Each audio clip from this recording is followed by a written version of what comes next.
Buenas tardes. El video de hoy se titula Las dos libertades esenciales. Como siempre, ya lo tengo escrito y publicado en mi blog personal. Procedemos entonces a la lectura. La libertad individual es una situación deseada por quienes adquieren previamente la responsabilidad necesaria para desempeñarse socialmente sin el gobierno mental ni material de otros seres humanos. Puede decirse que tal libertad es condicional por cuanto no constituiría un valor sin un fundamento ético adecuado. La libertad sin ética puede conducir a situaciones indeseables para el individuo y para la sociedad. Esta situación a veces es subsanada con la adopción de éticas subjetivas, subsanadas, entre comillas sería, ¿no? Con la adopción de éticas subjetivas que legitiman cualquier accionar individual, como es el caso de la moral socialista, definida por Vladimir Lenin como moral es todo lo que favorece el advenimiento del socialismo, inmoral lo contrario. Sigo, de ahí que sea necesario considerar la ética natural y objetiva impuesta por las leyes naturales, ya que impide el libertinaje que puede definirse como una libertad desligada de la ética natural.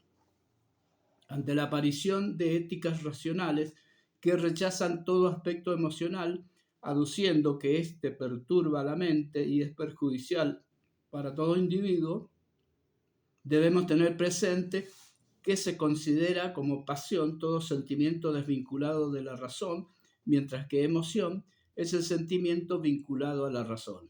De ahí que la empatía emocional presupone cierto control racional sobre nuestros sentimientos.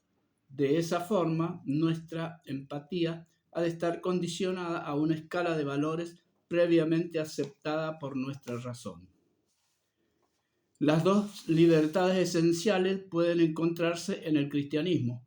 Por una parte, sugiere adoptar el reino de Dios o gobierno de Dios mediante sus leyes naturales en lugar de cualquier forma de gobierno del hombre sobre el hombre.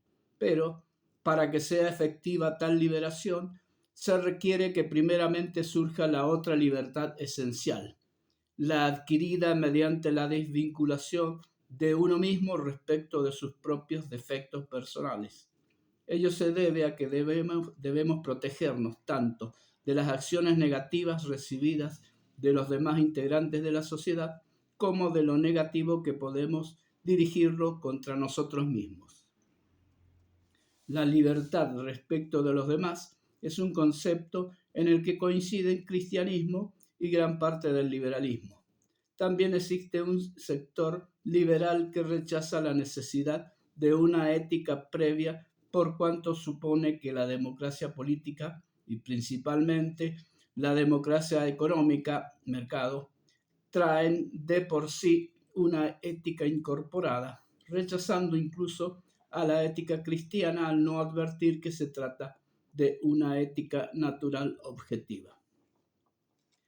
El liberalismo económico original, el de Adam Smith, presupone la existencia de una ética extraeconómica. Al denominar simpatía a lo que actualmente denominamos empatía, se advierte la compatibilidad con el cristianismo.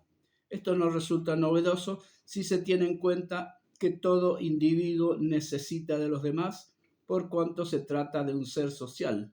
De ahí que el individualismo del liberalismo original no sea compatible con el egoísmo como actitud que tiende a debilitar o a eliminar los vínculos que permiten establecer el organismo social.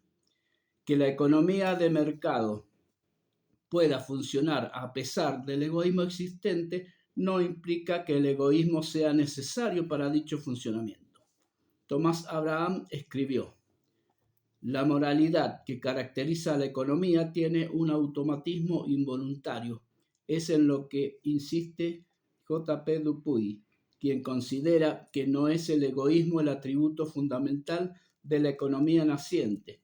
La economía nace en Escocia y la escuela escocesa es sentimental como Adam Smith. Sigue Abraham. El legado de Adam Smith es moral. Su teoría de la simpatía muestra que si los hombres no pueden vivir los unos sin los otros, esto no se debe a un cálculo teñido de cinismo. No es la convivencia de los egoísmos lo que favorece la armonía colectiva. Por el contrario, esta doctrina moral establece que el hombre es un ser incompleto que necesita del prójimo, por una mimesis constitutiva que lo hace ver al mundo a través de los ojos del vecino. El hombre está enlazado a su especie. Sigue Abraham. De ahí que Dupuy sostenga que el sujeto de la economía política naciente nada tiene que ver con el Homo economicus.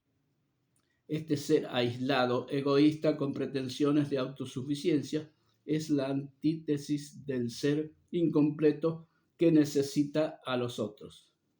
Del libro La empresa de vivir, editorial sudamericana, Sociedad Anónima, Buenos Aires, 2000. La oposición a la cooperación social, cooperación promovida por Adam Smith, no solo proviene de sectores que exaltan al egoísmo, que poco tiene que ver con el individualismo. También la envidia se opone a toda forma de cooperación social, siendo el elemento restante que permite disponer de una imagen del conflicto entre liberalismo y socialismo.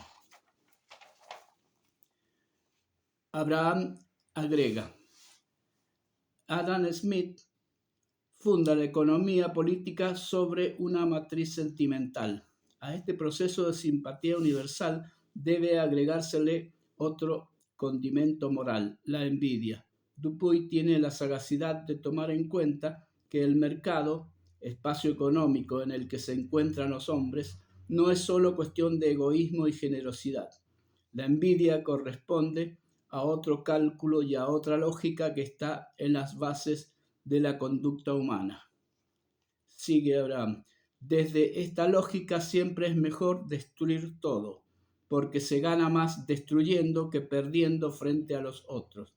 El perjuicio que podemos ocasionar a otros nos reditúa más que las pérdidas por sufrir nuestra derrota en la competencia general. Una lógica de perdedores cuyos límites son difíciles de establecer. El ejemplo del rey Salomón se leería así: hay que dejar matar al bebé en disputa para que cada una de las supuestas madres se beneficie con el dolor de la otra. Sigue Abraham. Hubo teóricos que, llevando la lógica de la envidia hasta sus últimas consecuencias, propusieron una sociedad que permitiera el perjuicio mutuo generalizado. Si todos se hacen mal, entonces se consigue el máximo bien. El bienestar general depende, según esta teoría, del malestar general. Equilibrio perfecto. Hasta ahí entonces la opinión de Abraham. Los promotores del egoísmo, como base de la economía de mercado, no tienen en cuenta algo evidente. Los intercambios económicos se mantienen en el tiempo si y solo si ambas partes intervinientes se benefician. De lo contrario, se interrumpen los intercambios y el mercado se paraliza. Y este beneficio simultáneo es el que Adam Smith advirtió y por ello encontró en la simpatía o empatía emocional la base moral de la economía de mercado. Hasta ahí entonces el video de hoy. Hasta la próxima.